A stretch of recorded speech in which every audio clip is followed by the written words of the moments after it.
اب ہم آتے ہیں سیدنا صالح علیہ السلام کے قصے کی طرف۔ دن گزرتے گئے اور لوگ ایک بار پھر ابلیس لعین کے وسوسے میں آ کر کفر کی طرف پلٹ آئے، کیونکہ ابلیس کسی بھی شخص کو وسوسے میں ڈالے بغیر نہیں چھوڑتا۔ اس طرح ایک بار پھر کفر پھیل گیا، چنانچہ اللہ نے ان کی ہدایت کے لیے صالح علیہ السلام کو مبعوث فرمایا۔ یہ سمود کے پوتوں میں سے ایک عربی نبی تھے۔ ان کا نسب نامہ اس طرح ہے: صالح بن عبید بن سیاف بن ماشح بن عبید بن حاضر بن سمود بن ارم بن سام بن نوح علیہ السلام۔ گویا صالح علیہ السلام کا تعلق قوم سمود سے تھا، اور یہ قوم عاد کی نسل سے تھی۔ سمود کی قوم نے یمن کو خیر باد کہا اور جزیرے سے شمال کی طرف منتقل ہو گئے، پھر وہاں ہجر نامی ایک بستی میں جا ٹھہرے۔ قرآن کریم کی سورۃ الحجر اسی بستی کے نام سے موسوم ہے۔ قوم عاد کا تذکرہ سورۃ الحجر کے علاوہ سورۃ الاحقاف اور سورہ ہود میں بھی ہے۔ اللہ تعالیٰ سورۃ الحجر آیت 80 میں فرماتے ہیں: وَلَقَدْ كَذَّبَ أَصْحَابُ الْحِجْرِ الْمُرْسَلِينَ، اور ہجر والوں نے بھی رسولوں کو جھٹلایا۔ ہجر قوم سمود کا مرکزی شہر تھا۔ اب وہ مدائن صالح کے نام سے مشہور ہے۔ یہ شہر مدینہ منورہ کے شمال مغرب میں 380 کلومیٹر کے فاصلے پر واقع ہے۔ یہ لوگ بھی پہاڑوں کو تراش کر گھر بناتے تھے۔ یہ صنعت اور کاریگری انہوں نے قوم عاد سے وراثت میں پائی تھی۔ اللہ تعالی سورۃ الفجر آیت 9 میں فرماتے ہیں: وَثَمُودَ الَّذِينَ جَابُوا الصَّخْرَ بِالْوَادِ، اور قوم سمود کے ساتھ کیا کیا جنہوں نے وادی میں بڑے بڑے پتھر تراشے تھے۔ قرآن مجید میں اللہ تعالیٰ ایک مقام پر فرماتے ہیں: اور ہم نے قوم عاد اور سمود کو غارت کیا جن کے بعض مکانات آپ کے سامنے ظاہر ہیں۔ ان کے مکانات ان کی تباہی سے لے کر اب تک موجود ہیں۔ شام کے راستے میں خیبر، تیماء سے تبوک تک قوم سمود کے آثار پائے جاتے ہیں۔ یہ لوگ کس طرح پتھر تراش تراش کر گھر بناتے تھے، اللہ تعالیٰ نے سورۃ الاعراف آیت 74 میں اس کا ذکر کیا ہے: وَاذْكُرُوا إِذْ جَعَلَكُمْ خُلَفَاءَ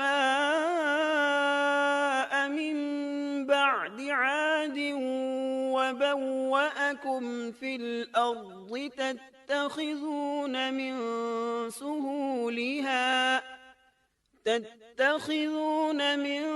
سُهُولِهَا قُصُورًا وَتَنْحِتُونَ الْجِبَالَ بُيُوتًا فَاذْكُرُوا آلَاءَ اللَّهِ وَلَا تَعْثَوْا فِي الْأَرْضِ مُفْسِدِينَ۔ اس وقت کو یاد کرو جب اللہ تعالیٰ نے تمہیں قوم عاد کے بعد جانشین بنایا اور تمہیں زمین پر رہنے کا ٹھکانہ دیا کہ نرم زمین پر محل بناتے ہو اور پہاڑوں کو تراش تراش کر ان میں گھر بناتے ہو، سو اللہ کی نعمتوں کو یاد کرو اور زمین میں فساد مت پھیلاؤ۔ یہ آیت ان کی طاقت، جسم کی صلاحیت اور ماہر فن ہونے پر دلیل ہے۔ پہاڑوں کو تراشنا دراصل قوم عاد کی عادت تھی۔ یہ بھی چونکہ انہی سے تھے، اس لیے وراثت میں یہ کام انہیں بھی آ گیا تھا۔ جس طرح اللہ نے عاد کو اپنی نعمتوں سے نوازا تھا، اسی طرح سمود کو ان سے بڑھ کر نعمتیں دی تھیں۔ اللہ تعالیٰ صالح علیہ السلام کی زبانی ان سے فرماتے ہیں: اے قوم سمود، کیا تمہیں ان چیزوں میں بے فکری سے رہنے دیا جائے گا، یعنی باغات، چشموں، کھیتوں اور کھجوروں میں جن کا خوشہ ملائم ہے، اور تم پہاڑوں کو تراش کر پرتکلف گھر بناتے ہو، پس اللہ سے ڈرو اور میرا کہنا مانو۔ لیکن ان لوگوں نے ہر طرح سے قوم عاد کی پیروی کی، نصیحت پکڑنے کی بجائے بتوں کی عبادت شروع کر دی۔ اللہ نے ان کے درمیان صالح علیہ السلام کو مبعوث فرمایا۔ آپ نبوت ملنے سے پہلے بھی عقل مند اور علم والے تھے، باعزت گھرانے سے تعلق رکھتے تھے، اپنے معاملات میں لوگ ان سے مشورے لیتے تھے، لہٰذا انہیں ایک خاص مقام حاصل تھا۔ لیکن جب آپ نے انہیں ایک اللہ پر ایمان لانے، اس کے سوا کسی کی عبادت نہ کرنے کی دعوت دی تو ان کا ساتھ چھوڑ گئے۔ جواب میں ان سے کہنے لگے: يا صالح قد كنت فينا مرجوا قبل هذا اے صالح، اس سے پہلے تو ہم تجھ سے بہت کچھ امیدیں لگائے ہوئے تھے۔ مطلب یہ کہ پہلے تو ہمارے نزدیک آپ کا بہت مرتبہ تھا، مقام تھا، ہمیں آپ سے بہت امیدیں تھیں، لیکن آپ نے تو یہ باتیں کہہ کر ہماری ساری امیدوں پر پانی پھیر دیا۔ ان کے اس جواب کے باوجود صالح علیہ السلام انہیں اللہ کی طرف بلاتے رہے اور ان سے کہتے رہے، اے میری قوم، اللہ کی عبادت کرو، اس کے سوا تمہارا کوئی معبود نہیں۔ تمام انبیاء کی اپنی اپنی قوم کو یہی دعوت تھی کہ اے لوگو، اللہ کی عبادت کرو، اسی نے تمہیں زمین سے پیدا کیا ہے، اسی نے تمہیں زمین میں آباد کیا ہے، اس سے معافی طلب کرو، یقیناً میرا رب قریب ہے اور دعاؤں کو قبول کرنے والا ہے۔ اے میری قوم، تم نیکی سے پہلے برائی کی جلدی کر رہے ہو، اللہ سے معافی کیوں نہیں مانگتے کہ تم پر رحم کیا جائے؟ اللہ سے ڈرو، میری اطاعت کرو، حد سے گزر جانے والے بے باک لوگوں کی اطاعت سے باز آؤ، وہ ملک میں فساد پھیلا رہے ہیں اور اصلاح نہیں کرتے۔ صالح علیہ السلام نے ہود علیہ السلام کی طرح اپنی قوم کو نصیحت کی، لیکن ان ظالموں نے بھی اسی طرح کفر کیا جیسے قوم عاد نے کیا تھا۔ کہنے لگے، یہ کیسے ہو سکتا ہے کہ ہم اپنے میں سے ایک شخص کے تابع ہو جائیں؟ اس اکیلے کی اتنی زیادہ فضیلت کی آخر کیا وجہ ہے؟ ہم نہیں مان سکتے کہ ہم میں صرف اسی ایک پر اللہ کی باتیں نازل ہوتی ہیں۔ پھر وہ اس سے بھی آگے بڑھے اور اللہ کے نبی کو کھلے الفاظ میں پرلے درجے کا جھوٹا کہا، جادوگر کہا۔ پھر یہ سرکش اور کافر لوگ صالح علیہ السلام کے ساتھ ایمان لانے والے کمزور غریب لوگوں کو مخاطب کر کے کہنے لگے، کیا تم صالح پر ایمان رکھتے ہو؟ ہم تو اس کے منکر ہیں۔ اس طرح صالح علیہ السلام دن رات انہیں دعوت دیتے رہے، یہاں تک کہ یہ لوگ صالح علیہ السلام سے کہنے لگے، تم نے اور تمہارے ساتھیوں نے ہمارے اندر نحوست پھیلا رکھی ہے اور اسی لیے ہم مشکلات اور مصائب کا شکار ہیں، لہٰذا تم ہم سے دور ہو جاؤ۔ صالح علیہ السلام نے انہیں جواب دیا، تم پر نحوست اللہ کی طرف سے ہے، تم فتنے میں پڑے ہوئے لوگ ہو۔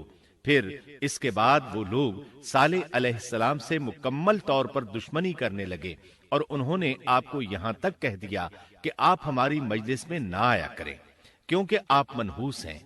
پھر بات یہاں تک پہنچی کہ صالح علیہ السلام نے انہیں اللہ کے عذاب سے ڈرایا، دھمکایا اور کہا، يا قوم أرأيتم إن كنت على بينة من ربي وآتاني منه رحمة فمن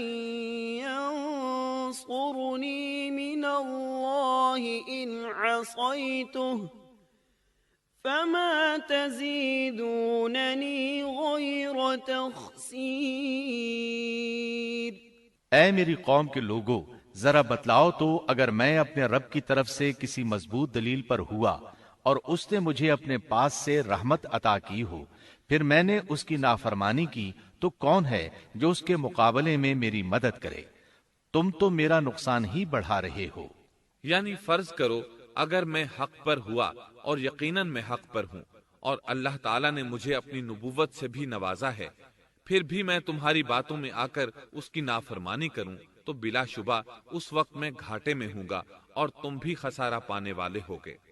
اس پر وہ ظالم لوگ مقابلے پر اتر آئے، کہنے لگے، اگر تو سچا ہے تو کوئی معجزہ لے آ، لیکن وہ معجزہ ہماری مرضی کے مطابق ہو، اس صورت میں ہم ضرور ایمان لے آئیں گے۔ آپ ایسا کریں کہ بستی کے کنارے پتھریلی چٹان میں سے دودھ دینے والی 10 ماہ کی حاملہ اونٹنی نکالیں، اس کا رنگ سرخ ہو۔ صالح علیہ السلام سے یہ مطالبہ کر کے وہ سردار لوگ ایک طرف بیٹھ گئے اور مذاق اڑانے لگے۔ ایک کہنے لگا اونٹنی 10 ماہ کی ہو، حاملہ ہو، دوسرا کہنے لگا لازمی طور پر اس کا رنگ سرخ ہو، پھر ایک تیسرا سردار بولا اس کی کھال پر بہت زیادہ اون ہو، چوتھا بولا موٹی تازی ہو، ہم نے پہلے اس قسم کی اونٹنی دیکھی نہ ہو، پانچواں بولا وہ اتنی بڑی ہو کہ اکیلی ایک دن تمام کنویں کا پانی پی جائے اور دوسرے روز ہم پئیں۔ یہ لوگ اسی طرح مذاق اڑا رہے تھے کہ صالح علیہ السلام نے ان سے کہا، اگر تمہاری مطلوبہ اونٹنی تمہیں مل جائے تو کیا تم ایمان لے آؤ گے؟ سب نے مل کر کہا، ہاں ضرور لے آئیں گے۔ صالح علیہ السلام نے فرمایا، تب تم ایک دن سب لوگوں کو جمع کر لو۔ مقررہ دن وہ لوگ جمع ہو گئے۔ ان کی موجودگی میں صالح علیہ السلام نے اللہ سے دعا کی۔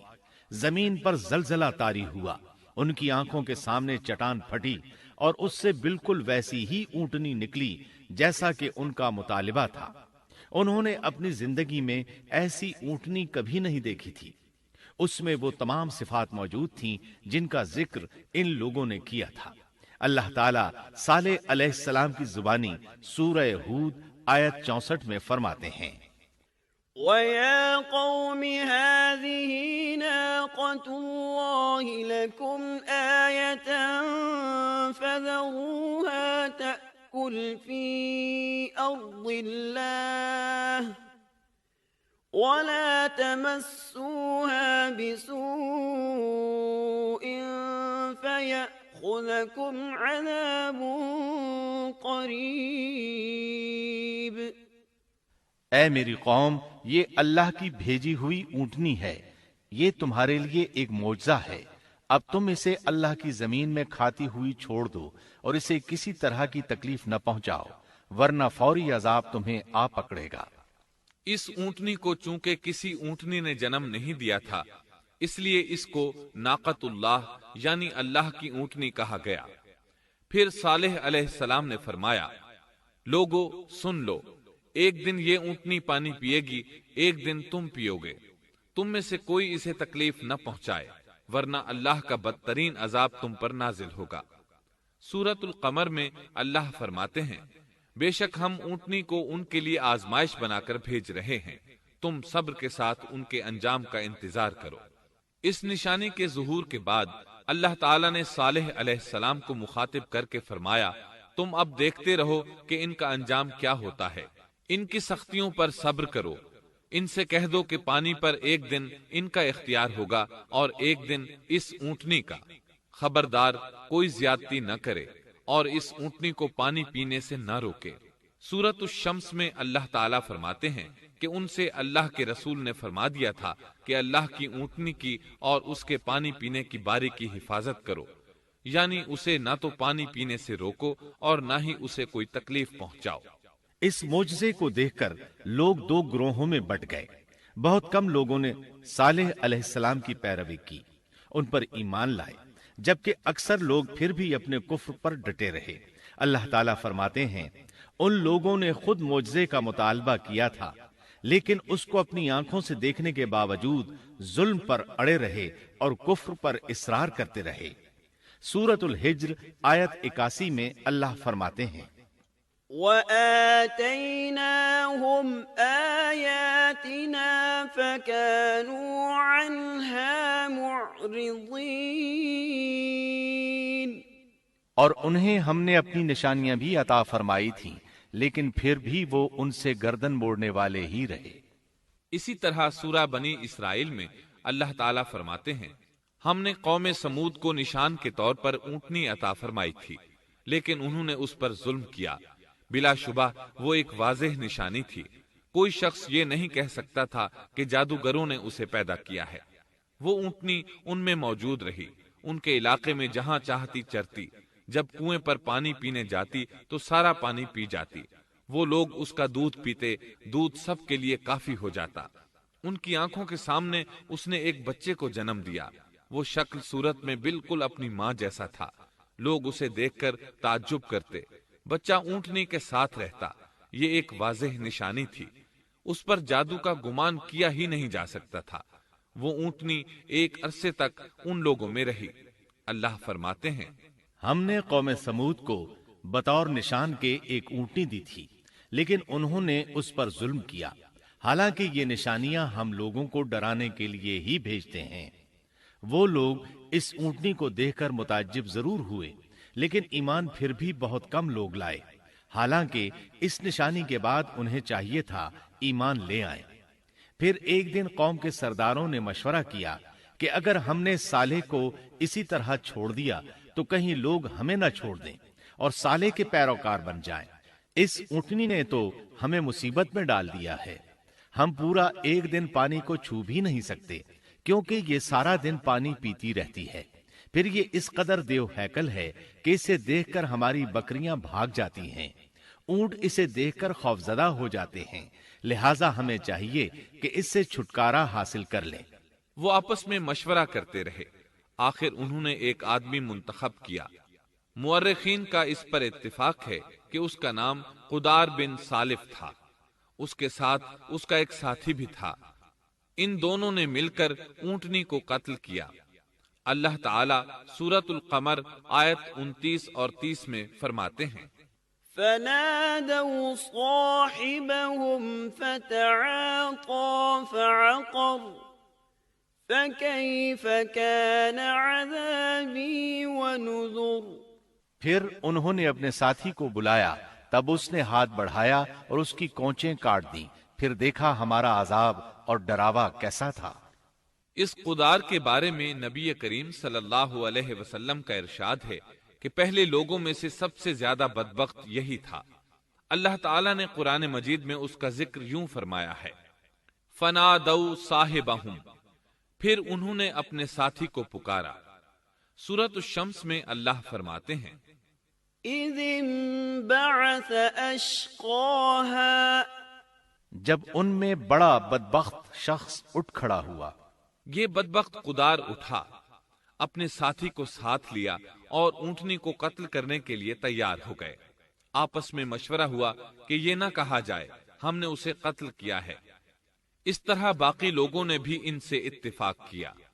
اللہ تعالیٰ سورہ نمل آیت 48 میں فرماتے ہیں، وَكَانَ فِي الْمَدِينَةِ 9 رَهْطٍ يُفْسِدُونَ فِي الْأَرْضِ وَلَا يُصْلِحُونَ۔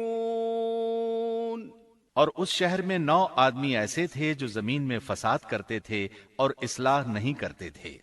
مطلب یہ کہ یہ لوگ فساد کی انتہا کو پہنچے ہوئے تھے، ان میں بھلائی نام کو نہیں تھی اور نہ ان کا فساد کی اصلاح کا ارادہ تھا۔ بخاری، مسلم اور مسند احمد کی ایک حدیث میں ہے، رسول اللہ صلی اللہ علیہ وسلم نے ایک بار اپنے خطبے میں اس اونٹنی اور اسے مار ڈالنے کا ذکر فرمایا۔ آیت اذم بعثا اشقاہا کی تلاوت کرتے ہوئے فرمایا کہ جیسے ابو زمعہ تھا، اسی جیسا یہ شخص بھی اپنی قوم میں عزیز، دلیر اور بڑا آدمی تھا۔ تمام لوگوں نے اس بدبخت کے ساتھ عہد کیا اور اسے یقین دہانی کرائی کہ اگر تمہارے ساتھ کسی نے برائی کا ارادہ کیا تو تمام قوم تمہاری حمایت میں اٹھ کھڑی ہوگی۔ اس یقین دہانی کے بعد یہ بدبخت اونٹنی کے انتظار میں بیٹھ گئے۔ اونٹنی پہاڑ کی طرف سے آتی تھی اور پانی پی کر واپس چلی جاتی تھی، یہی اس کا معمول تھا۔ جب ان لوگوں نے چٹان سے اونٹنی کو نکلتے دیکھا تو اچانک حملہ کرنے کے لیے آگے بڑھے، لیکن اس کا جثہ دیکھ کر خوفزدہ ہو گئے، الٹے پاؤں بھاگے۔ بدبخت قدار نے اپنے ساتھیوں کی یہ حالت دیکھی تو ہنس پڑا اور آگے بڑھ کر اونٹنی کی ران میں تیر مارا۔ اس سے اونٹنی کی ران کی ہڈی ٹوٹ گئی اور وہ نیچے گر گئی۔ پھر اس ظالم نے اپنے ساتھیوں کو آواز دی اور آگے بڑھ کر اونٹنی کی کونچیں کاٹ دی۔ سورۃ الشمس میں اللہ تعالیٰ فرماتے ہیں، ان لوگوں نے اپنے پیغمبر کو جھوٹا سمجھ کر اس اونٹنی کی کونچیں کاٹ دیں، پس ان کے رب نے ان کے گناہوں کے باعث ان پر ہلاکت ڈالی اور پھر ہلاکت کو عام کر دیا اور اس بستی کو برباد کر دیا۔ اونٹنی کی کونچیں کاٹ دیے جانے کے بارے میں اللہ تعالیٰ ایک دوسرے مقام پر فرماتے ہیں کہ پس انہوں نے اونٹنی کو مار ڈالا اور اپنے پروردگار کے حکم سے سرتابی کی اور کہنے لگے، اے صالح، جن عذابوں سے تو ہمیں دھمکاتا رہتا تھا، اگر تو واقعی پیغمبر ہے تو ان عذابوں کو ہم پر نازل کرا دے۔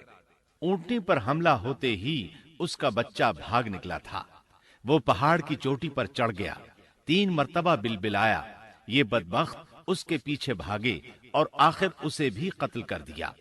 پھر تمام بستی والے جمع ہوئے، اونٹنی اور اس کے بچے کا گوشت تیار کیا اور مزے کے ساتھ اس کو کھایا۔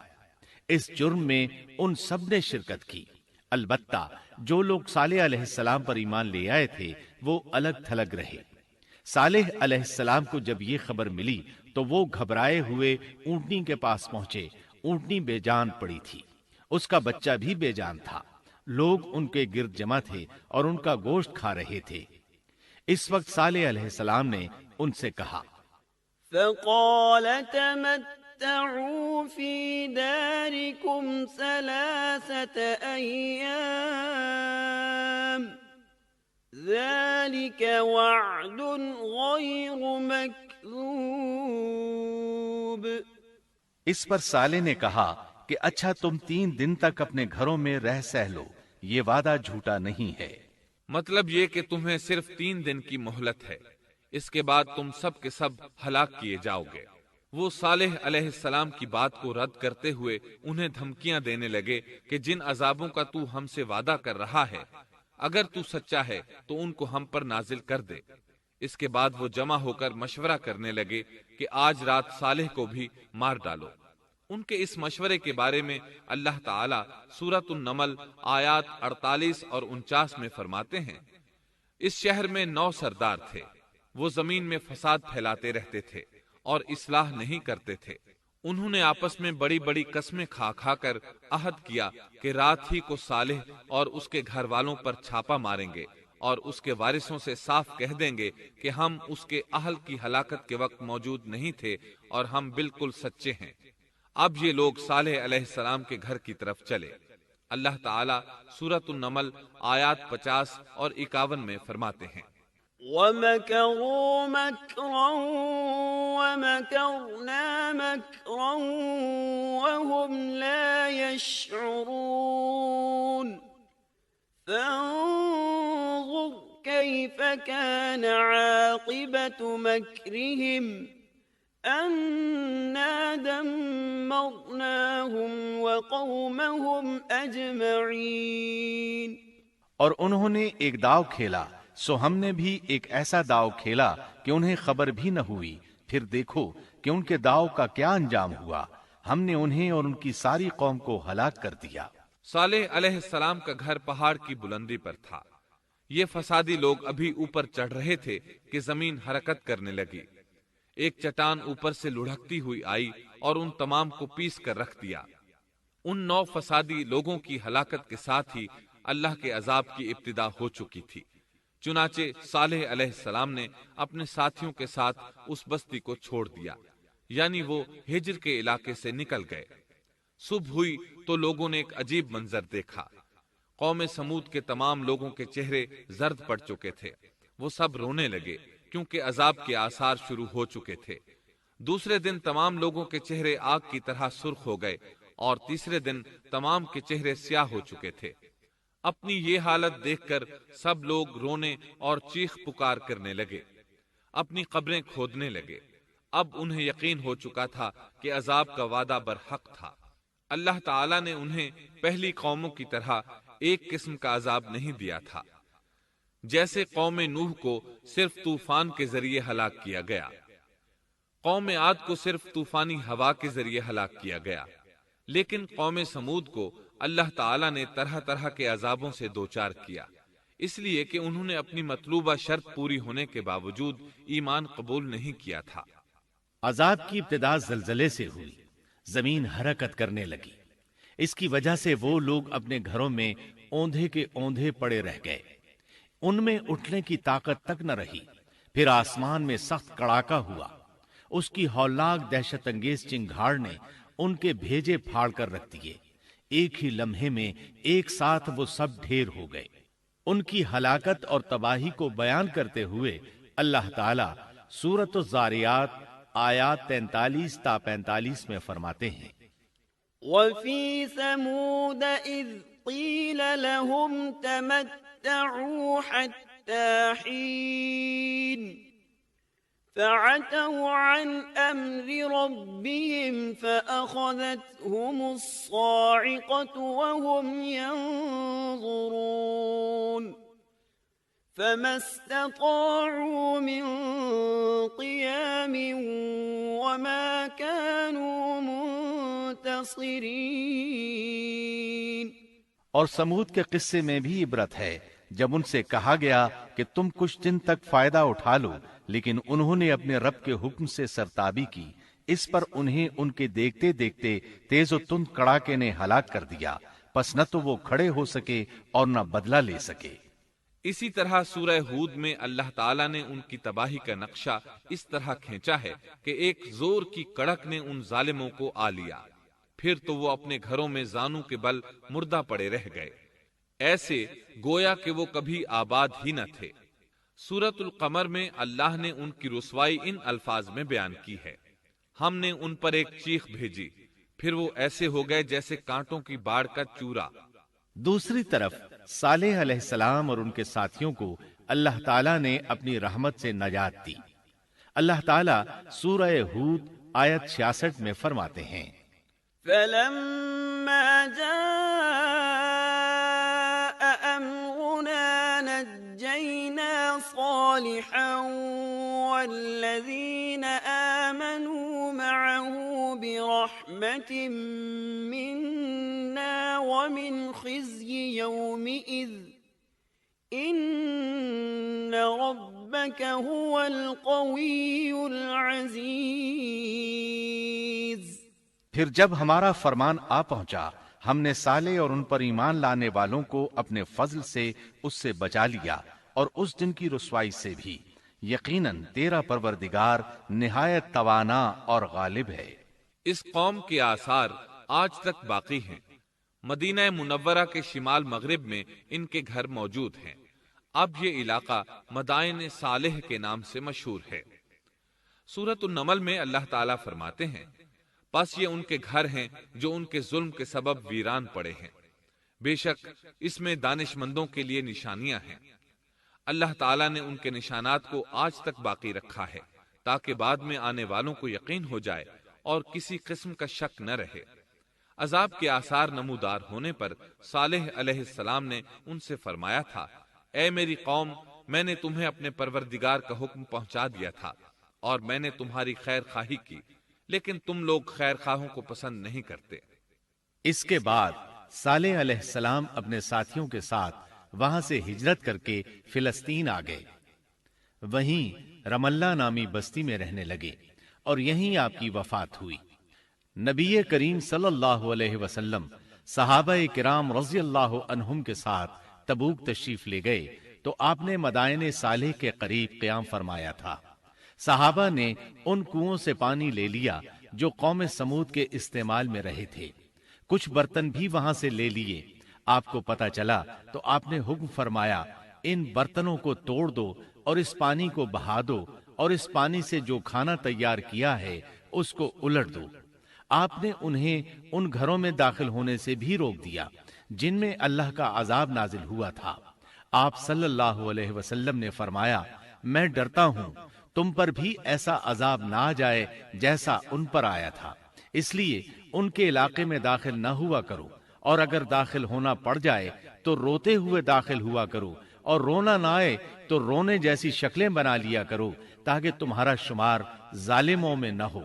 اللہ تعالیٰ فرماتے ہیں: ألا إن ثمود كفروا ربهم ألا بعدا لثمود۔ آگاہ رہو، قوم سمود نے اپنے رب سے کفر کیا، سن لو ان سمودیوں پر پھٹکار ہے۔ قرآن میں ان کا قصہ 26 سے زائد مرتبہ بیان کیا گیا ہے۔ اس کے بعد لوگ ایمان کی حالت میں امن چین کی زندگی بسر کرنے لگے، لیکن پھر نئے سرے سے ان میں خرابی پیدا ہوئی۔ شیطان نے پھر اپنا کام دکھایا، ان کے دلوں میں وسوسہ ڈالا اور فلسطین، عراق، مصر اور جزیرے کے نواحی علاقوں میں شرک پھیل گیا۔ لوگ ایک بار پھر کفر کی طرف پلٹ پڑے۔ اس پورے قصے میں چند عبرتیں ہیں، آئیے ذرا ان کا بھی ذکر ہو جائے۔ اللہ تعالیٰ کی اونٹنی اگرچہ سیدنا صالح علیہ السلام کی نبوت کا ایک نشان تھی، ان کی سچائی کا ثبوت تھی، لیکن قرآن کریم کی وضاحت یہ ہے کہ وہ قوم سمود کی آزمائش کے لیے تھی اور وہی ان کی ہلاکت کا نشان ثابت ہوئی، جیسا کہ سورۃ القمر میں اللہ تعالیٰ فرماتے ہیں: إن إنا مرسل الناقة فتنة لهم فارتقبهم واصطبر بے شک ہم اونٹنی کو ان کی آزمائش اور امتحان کے لیے بھیجنے والے ہیں، پس تو ان کے انتظار میں رہ اور صبر اختیار کر۔ سنت اللہ یہ رہی ہے کہ اگر وہ اپنے پیغمبر کو کسی قوم کی ہدایت کے لیے بھیجے اور قوم اس کی ہدایت پر کان نہ دھرے تو ضروری نہیں کہ وہ قوم ہلاک کر دی جائے، لیکن جو قوم اپنے نبی سے اس وعدے پر نشان طلب کرے کہ اگر ان کا مطلوبہ نشان ظاہر ہو گیا تو وہ ایمان لے آئیں گے، اور پھر نشان آ جانے کے بعد وہ ایمان نہ لائے تو اس قوم کی ہلاکت یقینی ہے۔ اللہ تعالیٰ پھر اس قوم کو معاف نہیں کرتے جب تک کہ وہ تائب نہ ہو جائے اور اللہ کے دین کو قبول نہ کرے، یا عذاب الہی سے صفحہ ہستی سے مٹ کر دوسروں کے لیے عبرت کا نشان بن جائے۔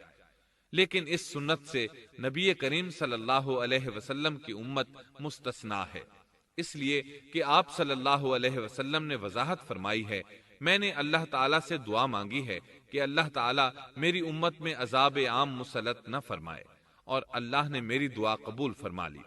قرآن میں اللہ تعالیٰ نے نبی کریم صلی اللہ علیہ وسلم کی اس بات کی یوں تصدیق کی ہے، وما كان الله ليعذبهم وأنت فيهم اے رسول اس حال میں کہ تو ان میں موجود ہے، اللہ تعالیٰ ان کافروں پر عذاب مسلط نہیں کرے گا۔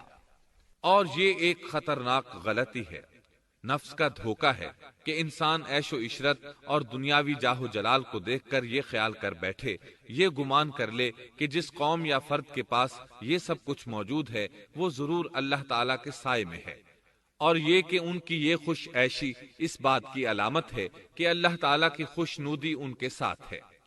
یہ نفس کا دھوکہ ہے، غلط فہمی ہے، بلکہ کج فہمی ہے۔ قرآن کریم کے اس واقعے میں جگہ جگہ اس بات کی وضاحت ہے کہ بعض اوقات زیادہ سے زیادہ خوش عیشی زیادہ سے زیادہ عذاب کا پیش خیمہ ثابت ہوتی ہے، اگرچہ قوموں کے لیے اس کی مدت چند ماہ یا چند سال نہیں بلکہ گھبرا دینے والی مدت ہی کیوں نہ ہو، مگر ہر قسم کی دنیاوی کامیابیوں اور خوش عیشیوں کے ساتھ جب ظلم، سرکشی اور غرور کسی قوم کا مستقل شعار بن جائے تو سمجھ لو اس کی تباہی اور ہلاکت کا وقت قریب آ پہنچا۔